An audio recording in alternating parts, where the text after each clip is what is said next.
Good morning, Mr. Rosine here, and I want to talk through our final part of the Create an Island, which is the economy for your island. And so today, my plan is to walk you through what this exactly looks like and what you're going to be doing. So I'm going to start in this week's folder. I'm going to open up the instructions, the Create an Island Economy instructions for 2020.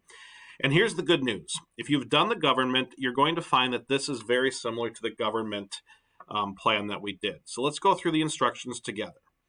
All right, there are going to be 4 boxes that you are working on. In box 1, you are going to have a description of your island's economy. So first of all, you're going to choose either command, market, mixed, or traditional. You first talked about these on the note sheets of the PowerPoint, but then the reading that you did this past week is where you're going to find the description of that. For box 1, based on the economic system that you chose, you are going to write 1 paragraph on the following. Describe what your island's economy looks like.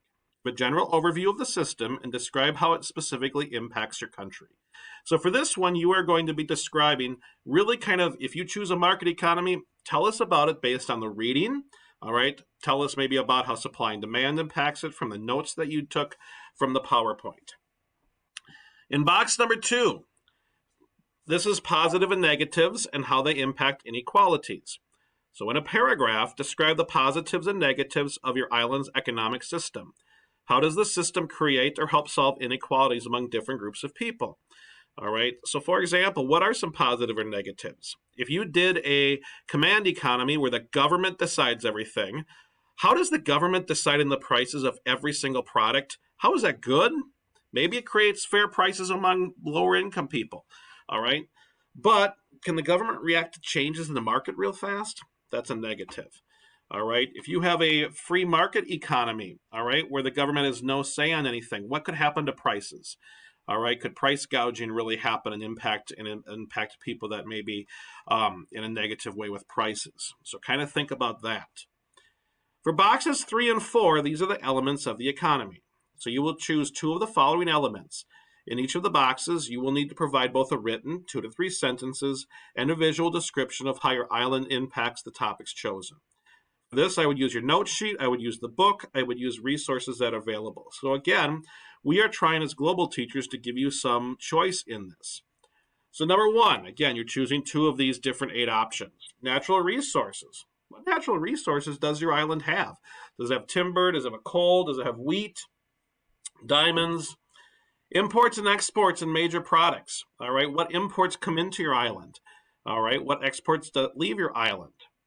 Workforce and unemployment. Tell us about the education of your workers. All right, is your unemployment rate high? What are your service industries like police and bankers, teachers, plumbers, garbage men, electricians, firefighters? You might want to have a box on trade partnerships. Who does your island trade with? Taxes and services provided. What is your income tax rate? All right, in the United States, we have a varying of income tax rates. Generally speaking, it's between about 25 and 30%, meaning this. If you were to earn $100 in a paycheck, the government gets $30 of that. All right, what is yours at? What does your government provide, or what does your economy provide? All right, do they provide roads? Do they provide schools? Do your taxes pay for that? Agriculture, what do you grow? All right, now a big one in this, where we see some people mess up, is they will be in a tundra, but they will talk about growing oranges and apples and things. So the big one with agriculture is to remember your climate zone. Make sure you're not growing things that cannot grow in your climate zone, because we will be checking that as teachers. And finally, 8's a fun one. Design your currency. What does your money look like? All right, what are your denominations broken into? Are they broken into one worth $1, $2? Well, how are they broken down? All right, so kind of decide that. Do you have paper money? Do you have all coin money? What does it look like? So if you're creating an island economy, this should look familiar since it is just like the government. So I'm going to go back to the folder. And in the folder, you're going to go down to the Create an Island portfolio. And you will see on the Create an Island portfolio when you go there that there is the 1-pager for economics. All right, so explain the economic system. Again, very similar. Box 2, the positives and negatives and how it impacts inequalities. And then 3 and 4 are the elements. And again, your elements come from the instructions of this. If you've not read the instructions or looked at this, you're not going to know what your elements are. So you have to go back and do that. There is no progress check for the island economy, just to let you know, because this will be due when the whole thing is due on the 11th of February. have fun with this. Again, I like these ones. We're trying to give you lots of choice in it. And for those of you that really like the island, unfortunately, this is our final time that we are working on it. So best of luck with it. Make sure you read the instructions and you use your note sheets with this.